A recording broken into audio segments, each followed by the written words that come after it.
Welcome back. In just 64 days, you can start casting your vote for the primary election. So many offices to decide. Voters in Senate District 9 have a big contest to decide. Democratic incumbent Justin Jones facing two Republicans, Becky Harris and Vick Gill. This race closely watched because it could tip the balance of power in the state Senate. Joining us now, Vick Gill. Welcome, and I know Amy has a lot of questions for you. No softballs, Amy. Absolutely. First of all, I want to thank you so much for coming here. Like Reed was stating, this is going to be probably, outside of the lieutenant governor's race, the most important race. So right off the bat, why are you running? Well, you're right, Amy. It's a very important race, and it's important that we get a Republican majority in the state Senate so we can work with the governor to pass legislation that will affect everyday Nevadans. I'm running because I believe that Nevadans are hurting. Our economy is not doing well. We can improve our health care system, and we can also improve our education system. My background in health care allows me to stand up for patients' rights. And you're a doctor, correct? Yes, I'm a medical doctor. I have a master's in healthcare administration from the great University of Nevada, Las Vegas. Go Rebels. I believe that patients need a voice in their health care system. Obamacare is not giving us that. I believe that we can stand up for patients' rights. If you visit my website, vickgill.com, you can see that my first piece of legislation I will introduce is a Patient's Bill of Rights that puts patients back in control of their health care, not the bureaucracy and not our government. And this is something where you actually have, it's called the 5 Points Patient's Bill of Rights that you've come up with. Yes. Can you explain a little bit about that? Well, I believe that patients need to go from the back seat of their health care to the front seat, and not only the front seat, but the driver's seat, where they're able to make decisions, Amy, on their health care, not having insurance companies make those decisions for them, be able to choose their doctor. As you know very well, President Obama promised, if you like your insurance, you can keep it. If you like your health care plan, you can keep it. As a Nevada State Senator, I'll make sure that Nevadans can have that promise. Right. Well, you'll likely go up against Justin Jones, and in the days after the tragedy that was Sandy Hook Elementary and the shooting and all those kids lost their lives, he really sort of picked up the mission to sponsor a bill to narrow the gap and really go for background checks. Do you support background checks? Because we understand if you go up against Justin Jones, that's likely going to be one of the major talking points. And this is dealing with guns. Right. Right. Well, Reed, I agree with Governor Sandoval. I believe that we have, as citizens, inalienable rights to self-defense. I believe that we should not criminalize the behavior of law-abiding citizens, and so I would not support that bill, and I do agree with the governor on that issue. So you don't support background checks for obtaining a firearm? People, as you know, Reed, they do obtain background checks when they do buy firearms from a federally licensed firearm dealer, or if they buy online. That was a particular issue in regards to private sales, but I support the governor on his veto on that bill. Mm-hmm. And then another big topic going on right now is the debate on the margins tax. Mm-hmm. I know you and your primary opponent, Becky Harris, you have some possible differences as far as taxes go, and this is something that we had aired last week, showing her at an event basically stating that she would not sign Grover Norquist's taxpayer pledge, which basically tells the public that they are not going to ever raise taxes. And then she also went on later to state that at one point she was a Democrat. So where do you stand as far as this taxpayer pledge and this margins tax situation? Amy, I believe that my voters in my district have a very important decision to make. Taxation will be a very important decision. I do not support increasing taxes on hardworking Nevadans, hardworking families, and small business owners. In a town hall meeting in my district a week ago, my opponent left that open as part of a Carson City backroom budget deal. I do not support tax increases. That's number one. Also, number two, there's a drastic difference on health care. I'm a lifelong Republican. My opponent, as you mentioned, is a former Democrat. She has voted for Obamacare Democrats.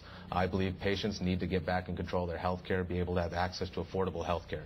And maybe the most important distinguishing factor between me and my opponent is that I do not take my cues from the Carson City crowd. I take my cues from my neighbors and my friends in the district, and I will continue to do so as their state senator. You make an interesting point, not taking cues from the Carson City crowd. You know, Senate Minority Leader Michael Roberson has said he does not support your candidacy.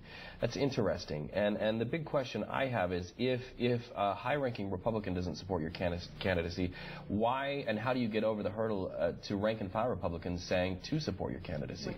I would say the most important thing, Reed, is that the endorsement that I'm looking for is the endorsement of the people in my district, and more importantly, the vote that they will cast on June 10th. I believe going door to door, speaking to the constituents in my district, that they're looking for a voice that will represent them in Carson City. To the extent that the Senate Minority Leader does not support my candidacy, I hope to work with him in the next legislative session on issues of importance to Nevadans. But in regards to this race, I believe I will be able to raise enough funds, I will be able to work hard enough to capture the votes of the people in my district and their support. And also, too, just to be fair and let you know, I did reach out to Becky Harris's campaign and to another individual that works close with them, but I have not heard back from them. So I hope that they respond, because I'd love to have her on to hear from her as well. My message here in this race is, as Republicans, we all need to come together. I believe it's important, Reed, for people to have a choice in an election. That's what elections are about, choices. And in this election, they have a clear choice. Higher taxation, higher regulation, or giving people the freedom to make decisions themselves. I stand on the side of people. And people have that decision to make. And can you give us just a quick background on yourself? I know we've already mentioned you're a doctor. You're also a small business owner. Give us a little bit of family history. Well, I work in healthcare management. I work on behalf of patients and veterans on their healthcare issues. But as you're referring to, I'm the son of immigrants who came to this country for the American dream. A mother from India, a father from East Africa, who came to this country because they believed in the American dream that says that anyone from anywhere can be anything. And I believe that that American dream is also a Nevadan dream, and I hope to fight for those Nevadans who believe in that. And, you know, coming up in upcoming sessions and meetings attached to sessions, you know, some of these social issues that are still very hot right now, gay marriage, allowing gay marriage here in our state. Where do you fall on that line? Because recently a group of young Republicans came out and said, we actually support it. We support rights for the LGBT community to actually have gay marriage. Where do you fall on that issue? Well, Reed, that's an important issue. I think we've been reading a lot about that here recently in the Review-Journal, as well as other news outlets.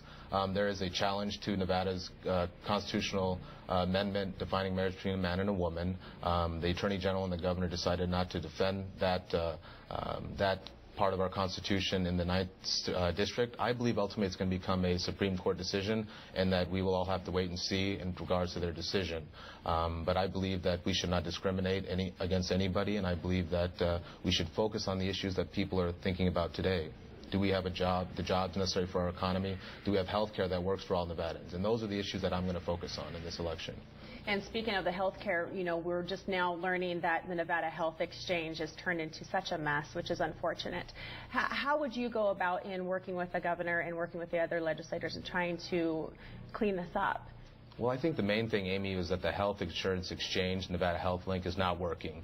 I think we need to have legislators, instead of rubber stamping a president's policy, be able to look at these issues and say, if we're going to set up an exchange, let's make sure it works for all Nevadans. I also believe that we need to establish a health care environment here that is appropriate for the population we have. I will support a medical school at UNLV. I believe that will bring needed economic infrastructure here, as well as research, and also boost up UNLV to the level it needs to be, and recruit physicians, graduate physicians, and have graduates here in the community. Candidate Gill, thank you so much for spending time with us. If our viewers want to engage you further, ask more questions, where can they go online? They can go to my website, www.vickgill.com. They can leave a message, they can volunteer for the campaign, and they can engage in this movement to take back their government. All right.